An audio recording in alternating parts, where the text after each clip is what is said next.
Hello, my name is Kiya Govek, and I work at the Camera Lab at the University of Pennsylvania.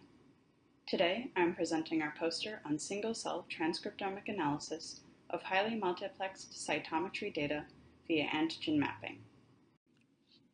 Highly multiplexed immunohistochemistry and cytometry technologies allow for immunophenotyping many single cells in a tissue section.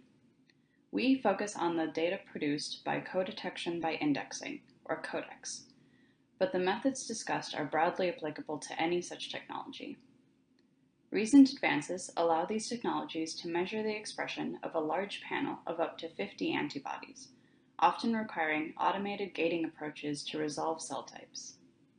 The manual annotation of these gated cell types is reliant on which proteins are included in the panel and is restricted to discrete cell types that can be defined by combinations of those proteins.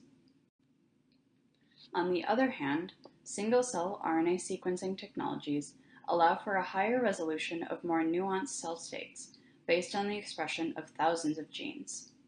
There are even recent single-cell RNA sequencing technologies, such as CYTOF, that measure gene expression along with a panel of antibodies. We propose a tool called Stevia, Spatial Transcriptomics via Epitope Anchoring, which uses a reference CYTOF atlas to automatically annotate incoming cytometry and immunohistochemistry datasets with similar antibody panels. Since CYTOF and immunohistochemistry use very different methods for measurement of expression, it's not trivial to compare protein expression profiles between the two technologies.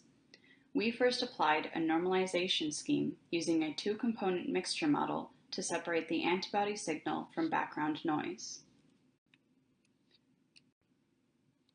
Stevia uses a mutual nearest neighbor approach to consolidate this normalized signal expression of the codex dataset with that of the CYTOF atlas, which lets us identify cells with similar antigenic profiles between the two datasets. Using these cells, we can transfer features such as cluster assignments, cell type annotations, and expression. We used this transfer to perform a mapping-guided joint clustering of the two datasets.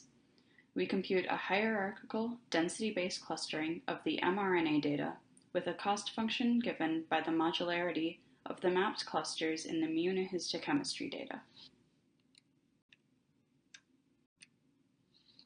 Clusters of cells in the CYTOF dataset can be annotated based on their gene expression profiles.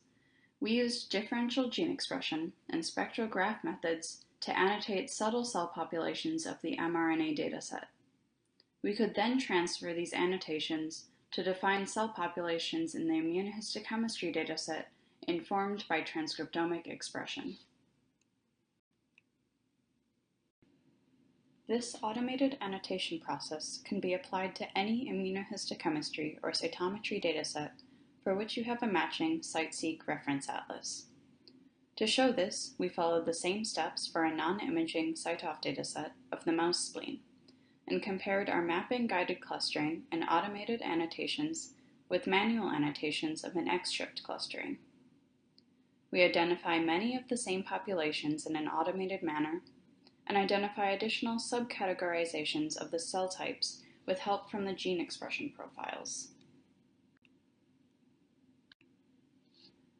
When applied to an immunohistochemistry dataset or cytometry dataset with additional spatial images, such as codex, we can transfer these cell population annotations and gene expression profiles onto the images, using cells with similar antigenic profiles. This provides a computational approximation of spatial transcriptomics.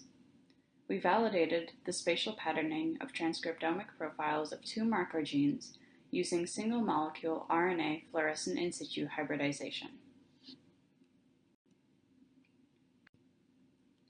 We analyzed the spatial patterning of gene expression and cell populations to identify paracrine interactions in the mouse spleen. To do so, we developed a method that interrogates which cell populations, or enriched genes, appear in neighboring cells of a tissue section. Using this method, we characterize the differences in how red pulp macrophages and monocyte-derived macrophages interact with other cell types in the mouse spleen. Overall, Stevia is a powerful tool for automated annotation and analysis of immunohistochemistry or cytometry datasets using readily available technologies for concurrent measurement of antibody and transcriptomic data. Our goal for the future is to build a reference database of joint transcriptomic and proteomic atlases created by technologies such as CiteSeq, ReapSeq, and AbSeq, which could then be used to quickly provide automated annotation for incoming immunohistochemistry or cytometry datasets. If you have any questions, please reach out via email or Twitter. I will also be available during the chat session for the General Computational Biology group, and Dr. Kamara will be giving a 20-minute presentation on this project on Thursday. Thank you.